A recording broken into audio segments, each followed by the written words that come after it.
What's up today, guys? Today we are taking a look at the headlights again on how they are doing. A 1.5 update. I'm working on doing a wheel bearing on the car. No video is going to come about that, but I have been daily driving it quite a bit, and this wheel was pretty loose. So we'll go ahead and look at the headlights because this video is not about the wheel bearing. So the driver's side looks pretty good, crystal clear.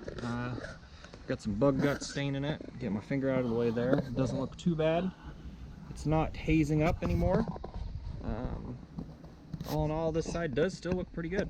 Passenger side though, it's a little yellower. I think it's always been a tinge yellower. I think this is a original light and the other one's a replacement.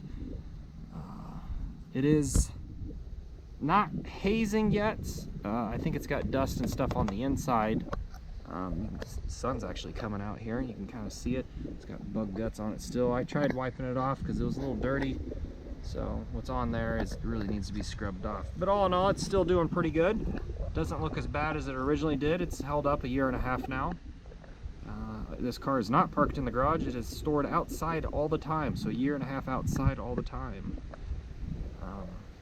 Yeah, not looking too bad.